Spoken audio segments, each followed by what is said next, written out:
जनवरी 2024 के शुरुआत में एक ऐसी खबर सामने आई जिसे सुनकर सभी लोग तंग रह गए। और एक खबर थी एक माँ द्वारा अपने ही 4 साल के बेटे की हत्या के बारे में। और जिस माँ पर हत्या का आरोप लगा था वो कोई मामूली औरत नहीं थी, बल्कि वह एक डेटा साइंटिस्ट और एक बड़ी कंपनी की सीईओ थी। हम बात कर रहे हैं सूचना सेठ केस के बारे में। तो आखिर इसकी पूरी कहानी क्या है? आखिर उसने अपने 4 साल के बेटे को क्यों मार डाला? चलिए जानते हैं इस वीडियो में। जैसा कि हमने आपको बताया, ये कहानी है सूचना सेठ की। सूचना सेठ मूल रूप से बंगाल की रहने वाली थी। इन्होंने अपनी शुरुआती पढ़ाई कोलकाता से की थी और आगे चलकर इन्होंने आर्टिफिशियल इंटेलिजेंस और कंप्यूटर की दुनिया में अपनी करियर बनाने की सोची। ये पेशे से एक एआई एथिक्स एक्सपर्ट और डाटा साइंटिस्ट है। इसके अलावा इन्होंने हार्वर्ड यूनिवर्सिटी से फेलोशिप भी किया है। फिलहाल बंगाल में रह रही सूचना सेठ रात के लगभग 11 बजे गोवा के कलंगुट बीच के पास मौजूद सोल बनियान ग्रैंड सर्विस अपार्टमेंट में एंट्री करती है। सूचना ने ये होटल पिछले ही दिनों 6 जनवरी से लेकर 10 जनवरी तक बुक की थी। बुकिंग के हिसाब से सूचना को इस होटल में 10 जनवरी तक ठहरना था, मगर अचानक 7 जनवरी 2024 को रात के लगभग 9:10 पर सूचना होटल के काउंटर पर कॉल करती है और कहती है कि मैं अभी इसी वक्त इस होटल से निकलना चाहती हूँ, क्योंकि मुझे एक बेहद ही अर्जेंट काम के लिए बेंगलुरु जाना है। सूचना के बात सुनकर होटल स्टाफ बोलते हैं कि आप जब चाहें जा सकती है। इस पर सूचना बोलती है कि मुझे अभी जाना है और मुझे बेंगलुरु तक जाने के लिए एक टैक्सी चाहिए। इस पर होटल का स्टाफ सूचना से बोलता है कि टैक्सी से बेंगलुरु जाने के लिए काफी महंगा होगा और काफी समय भी लगेगा। इससे बेहतर है कि आप फ्लाइट से चले जाइए। होटल स्टाफ के लाख समझाने के बावजूद भी सूचना एक ही बात पर टिकी रहती है कि आप जितना जल्दी हो सके मुझे एक टैक्सी अरेंज करके दीजिए। सूचना के जिद करने पर होटल स्टाफ टैक्सी ड्राइवर से संपर्क करते हैं। पहली बार तो बेंगलुरु जाने के लिए काफी टैक्सी ड्राइवर मना कर देते हैं, मगर रॉय जॉन डिसूजा नामक एक टैक्सी ड्राइवर अपनी टैक्सी लेकर बेंगलुरु तक जाने के लिए राजी हो जाता है, मगर वह बदले में 30,000 रुपए किराया मांगता है। इस बात की जानकारी होटल स्टाफ सूचना को देते हैं, जिस पर सूचना बोलती है कि पैसे की फिक्र मत करो और मुझे तुम टैक्सी अरेंज कर दो। इसके बाद सब कुछ तय हो जाने के बाद डिसूजा थोड़ी देर के बाद अपनी कार लेकर होटल तक पहुंच जाता है और फिर थोड़ी देर के बाद सूचना सेठ भी अपनी लगेज के साथ होटल से बाहर निकल जाती है। रात के लगभग 1 बजे ड्राइवर अपने इनोवा कार में सूचना सेठ को बैठाकर बेंगलुरु के लिए निकल जाता है। यहाँ तक सब कुछ नॉर्मल चल रहा था। अमूमन जब कोई होटल से बाहर निकलता है तब नए गेस्ट के लिए उस होटल रूम को साफ किया जाता है ताकि वह आराम से इस होटल में रह सके। और जिस कमरे में सूचना सेठ ठहरी हुई थी उस होटल में भी एक सफाई कर्मचारी होटल साफ करने जाता है और फिर जैसे ही वो कर्मचारी अपना काम शुरू करता है तभी उसे कमरे के फर्श पर एक लाल धब्बा दिखाई देता है। लाल धब्बों को देखकर कर्मचारियों को यह लगता है कि शायद धब्बा खून के कतरे हो सकते हैं, इसलिए वो इस बात की जानकारी होटल के मैनेजर को देते हैं। मैनेजर भी जाकर उस कमरे की तलाशी लेता है और तुरंत ही कलंगुट पुलिस स्टेशन कॉल करके इस खून के धब्बे के बारे में जानकारी देता है। जानकारी मिलते ही कलंगुट पुलिस स्टेशन के एक टीम तुरंत ही उस होटल तक पहुंचती है और अपनी जांच शुरू करती है और फिर उन्हें भी खून का धब्बा नजर आता है। और फिर इसके बाद पुलिस वाले होटल के सीसीटीवी कैमरे को खंगालना शुरू करते हैं। सीसीटीवी फुटेज जांच करने पर यह मालूम पड़ती है कि जब सूचना सेठ होटल के अंदर दाखिल हुई थी तब उनके साथ एक छोटा सा बच्चा भी था, मगर जब वह रात के 1 बजे होटल से बाहर निकलती है तब उनके साथ वो बच्चा नहीं था। इतना देखते ही पुलिस वाले तुरंत सूचना सेठ के मोबाइल पर कॉल करते हैं, मगर सूचना सेठ का मोबाइल फोन स्विच ऑफ आ रहा था। उसके बाद पुलिस वाले होटल से उस ड्राइवर का नंबर लेते हैं जो सूचना सेठ को बेंगलुरु लेकर जा रहा था। फिर पुलिस वाले ड्राइवर को कॉल करते हैं और बोलते हैं कि अपनी फोन पैसेंजर को दो। जिसके बाद पुलिस वाले उस महिला से पूछते हैं कि आपके पास एक छोटा सा बच्चा था, मगर जब आप बेंगलुरु जाने के लिए निकली तब आपके पास वो बच्चा नहीं था, इसलिए आप बताएं कि आपका बेटा कहाँ है। इस पर सूचना सेठ बड़ी आराम से बोलती है कि मैंने अपने बेटे को शाम के समय ही अपने एक रिश्तेदार के पास छोड़ आया था। जिसके बाद पुलिस वाले सूचना सेट से उस रिश्तेदार की डिटेल मांगते हैं जहां उन्होंने अपने बेटे को छोड़ा था। पुलिस के कहने पर सूचना सेट पुलिस वालों को एक एड्रेस देती है और फिर तत्काल कलंगुट पुलिस सूचना सेट के दिए गए एड्रेस के नजदीकी पुलिस स्टेशन में इन्फॉर्म करते हैं और फिर उनसे बोलते हैं कि इस एड्रेस पर जाकर पता करो कि यहाँ पर कोई बच्चा है या नहीं। जिसके बाद कुछ पुलिस वाले सूचना के दिए गए एड्रेस पर जाकर बच्चे की पुष्टि करते हैं, मगर शुरुआती जांच में ही ये कंफर्म हो जाती है कि सूचना ने जो एड्रेस पुलिस वालों को दी है वह फर्जी है। जिसके बाद पुलिस वालों को लगने लगता है कि दाल में जरूर कुछ काला है। जिसके बाद फिर से पुलिस वाले उस ड्राइवर को कॉल करते हैं और उनसे बोलते हैं कि तुम जितनी जल्दी हो सके कार को नजदीकी पुलिस स्टेशन लेकर जाओ, मगर इस बात की भनक उस पैसेंजर को नहीं लगनी चाहिए कि तुम कार लेकर थाने की तरफ जा रहे हो। जैसा कि पुलिस वालों ने ड्राइवर डिसूजा को आदेश दिया था, उसके बाद ड्राइवर डिसूजा वैसे ही करता है और फिर थोड़ी देर आगे चलने के बाद ड्राइवर सूचना सेट से बोलता है कि आगे बहुत बड़ी जाम लगी हुई है और अगर हम इस रास्ते से गए तो काफी टाइम लग जाएगा, इसीलिए मैं आपको दूसरे रास्ते से लेकर चलता हूँ। जिसके बाद इसी बहाने कार ड्राइवर कार को लेकर कर्नाटक के चित्रदुर्गा इलाके के एमांगला पुलिस स्टेशन में खड़ा कर देता है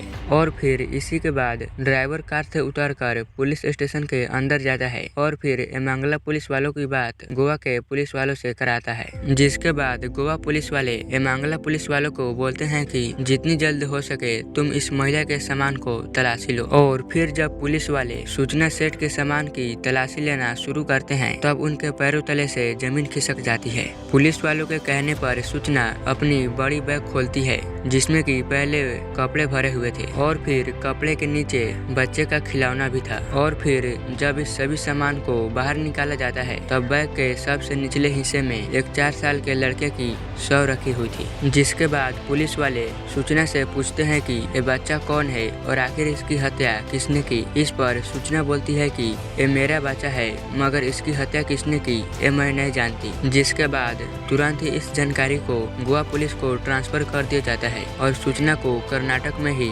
गिरफ्तार कर ली जाती है। कर्नाटक में सूचना के गिरफ्तारी के बाद गोवा पुलिस की भी एक टीम कर्नाटक चली जाती है और फिर वहां से सूचना सेठ को गोवा पुलिस अपनी हिरासत में ले लेती है और फिर आगे सूचना सेठ को कोर्ट में पेश किया जाता है। जिसके बाद कोर्ट द्वारा उसे पुलिस रिमांड में रहने की कही जाती है। पुलिस के पास इस हत्या की सबसे बड़ी चुनौती यह थी कि आखिर इस हत्या का मोटिव क्या है, इसलिए पुलिस वाले सूचना सेठ से पूछताछ करनी शुरू कर देते हैं। शुरुआती पूछताछ में ही सूचना सेठ बोलती है कि मुझे नहीं पता कि मेरे बेटे की हत्या किसने की है, क्योंकि जब मैं सोने गई थी तब मेरा बेटा जिंदा था और जब मैं जागी तो मेरा बेटा मर चुका था, इसलिए मैं इसे अपने बैग में लेकर जा रही थी ताकि मैं इसके साथ हमेशा रह सकूं। आपको जानकर हैरानी होगी कि पुलिस वाले 10-12 दिन तक सूचना से पूछताछ करती है मगर सूचना सेठ सिर्फ एक ही बात बोलती है कि मुझे नहीं पता कि मेरे बेटे की हत्या किसने की है और खुद को बेकसूर बताती रहती है। भले ही सूचना सेठ अपने आप को बेगुनाह बता रही थी मगर जब बच्चे की पोस्टमार्टम होती है तब पोस्टमार्टम रिपोर्ट में यह आता है कि पोस्टमार्टम के 36 घंटे पहले ही इस बच्चे की तकिए द्वारा नहीं तो गला घोटकर हत्या की गई है। मतलब कि जिस समय बच्चे की हत्या की गई उस समय बच्चा सूचना सेठ के पास ही था। जब कई दिनों तक पूछताछ करने के बावजूद भी सूचना सेठ कोई भी जानकारी नहीं देती है तब आगे इस केस में तब कुछ जाने माने साइकोलॉजिस्ट और साइकियाट्रिस्ट की मदद भी ली जाती है ताकि सूचना से सटीक और सही जानकारी निकलवाई जा सके, मगर उन लोगों की भी मेहनत बेकार चली जाती है। हालांकि पुलिस जांच में ऐसे कई सबूत मिलते हैं कि उस बच्चे की हत्या उसी घर में की गई है और पुलिस के जांच में यह भी सामने आता है कि उस कमरे में सूचना सेठ के अलावा कोई भी व्यक्ति एंट्री नहीं मारी है। फिर ऐसे में सूचना सेठ का कहना कि किसी और ने उसकी बेटे की हत्या की है ये बात सरासर गलत नजर आती है। और फिर जब पुलिस के सामने सूचना सेठ अपनी जबान नहीं खोलती है तब आगे की जांच में सूचना सेठ के पति को भी इन्वॉल्व किया जाता है और फिर दोनों पति पत्नी को सामने बैठाकर पूछताछ करनी शुरू की जाती है। हालांकि इससे भी बहुत कुछ हासिल नहीं हो पाता है, जिसके बाद पुलिस वाले अपनी जांच आगे बढ़ाते हुए सूचना सेठ और उसके पति वेंकट रमन की कुंडली खंगालनी शुरू कर देते हैं। जांच में ये मालूम पड़ती है कि सूचना सेठ का पति वेंकट रमन केरल का रहने वाला था और फिर इन दोनों की मुलाकात जॉब के टाइम में होती है और एक दूसरे को पसंद करने लगते हैं और फिर कुछ समय बाद 2010 में ये दोनों शादी कर लेते हैं और फिर शादी के कई सालों बाद उनके घर में एक बेटे का जन्म होता है। बेटे के जन्म लेने के बाद उनका रिश्ता बनने के बजाय और बिगड़ने लगती है और फिर देखते ही देखते ये हालत इतनी ज़्यादा बिगड़ जाती है कि दोनों 2023 में फैमिली कोर्ट में डिवोर्स के लिए अपील करते हैं। दोनों पति पत्नी का डिवोर्स लगभग तय हो चुका था मगर मामला बेटे को लेकर अटका हुआ था। सूचना सेठ यह चाह रही थी कि उसके बेटा उसके पास रहे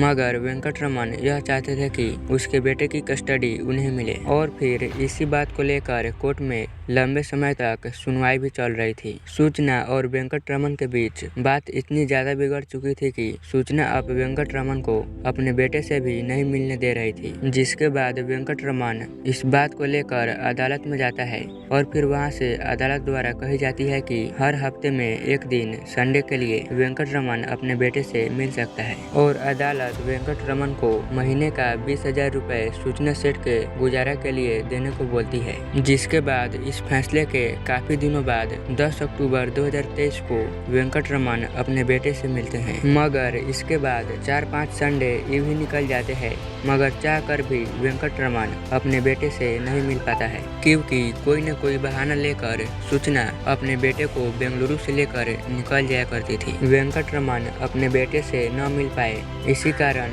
31 दिसंबर 2023 को सूचना सेठ बेंगलुरु से गोवा चली जाती है जहां पर वह लगभग 3 दिनों तक अलग अलग जगह पर रुकती है और फिर बड़े होटल में ठहरने के बाद बेंगलुरु चली जाती है और फिर 4 दिन बाद ही वह अपने बेटों को लेकर फिर बेंगलुरु आती है और 6 जनवरी 2024 को रात के 9 बजे वह होटल में एंट्री करती है। जैसा कि मैंने आपको बताया था कि पोस्टमार्टम करने से पहले ही पोस्टमार्टम करने के 36 घंटे पहले ही बच्चे की हत्या कर दी गई थी। इस हिसाब से सूचना सेठ होटल में एंट्री करने के 2 घंटे बाद ही अपने बेटे की हत्या कर देती है और फिर 18 घंटे तक होटल के कमरे में ही अपने बेटे के शव के साथ रहती है। इस दौरान सूचना न ही खाने के लिए ऑर्डर करती है और न ही किसी से बात करती है। हालांकि इसी बीच वेंकट रमन अपने बेटे से मिलने के लिए सूचना को बार बार कॉल कर रहा था तो इस पर सूचना सेठ वेंकट रमन को बोलती है कि तुम अगले संडे अपने बेटे से मिल सकते हो। हालांकि ऐसा नहीं हो पाता है क्योंकि तब तक बच्चे की डेथ हो चुकी थी। इस पूरे मामले में सूचना सेठ का रवैया शुरू से ही काफी अजीब लगता है, इसलिए कुछ लोग दावा करने लगते हैं कि शायद सूचना सेठ मानसिक रूप से ठीक नहीं है और उसने जो कुछ भी किया है शायद वह पागलपन में की है। फिर इसके बाद गोवा पुलिस द्वारा विशेषज्ञों की मदद से सूचना सेठ की मानसिक तौर पर इलाज की जाती है और फिर एक रिपोर्ट अदालत में पेश की जाती है कि सूचना सेठ मानसिक रूप से पूरी तरह से स्वस्थ है। केस की मौजूदा स्थिति की बात करें तो सूचना सेठ अब तक एक बार भी अपने बेटे की हत्या करने की बात कबूल नहीं की है। इस बीच मार्च 2024 में सूचना सेठ के पिता गोवा की एक अदालत में याचिका दायर करते हुए कहा था कि सूचना सेठ मानसिक रूप से ठीक नहीं है और इसकी जांच डॉक्टर के पैनल से करवाई जाए और फिर इसी आधार पर इस मुकदमे की स्थिति तय की जाए। गोवा पुलिस इस बात की विरोध करती रही मगर अदालत द्वारा 4 मार्च 2024 को सूचना सेठ के मानसिक जांच के लिए पैनल गठित दे दिया है। इसके बाद आगे डॉक्टर की टीम अब जो भी रिपोर्ट सामने पेश करेगी उसी के आधार पर सूचना की भविष्य तय की जाएगी। हालांकि कुछ लोगों का ये भी कहना है कि सूचना सेठ काफी इंटेलिजेंट है और उन्हें अच्छी तरह से मालूम है कि इस केस से उन्हें कैसे बचना है, इसीलिए वह नाटक कर रही है। अब आगे इस केस में क्या होगा वो तो आने वाला भविष्य ही बताएगा। एक्सपर्ट की माने तो अगर सूचना सेठ मानसिक रूप से बीमार पाई जाती है तो वह कानून के सभी पाबंदियों से मुक्त हो जाएंगी और बड़ी ही मामूली सजा उन्हें दी जाएगी। अब आगे क्या होता है ये तो वक्त ही बताएगा। वैसे आपके अनुसार सूचना के बेटे की हत्या किसने की, और अगर सूचना ने अपने बेटे की हत्या की है तो आखिर उसे क्या सजा मिलनी चाहिए, हमें कमेंट करके जरूर बताइएगा। और ऐसे ही क्राइम से जुड़ी अपडेट के लिए हमारे इस चैनल को सब्सक्राइब जरूर कर लीजिएगा।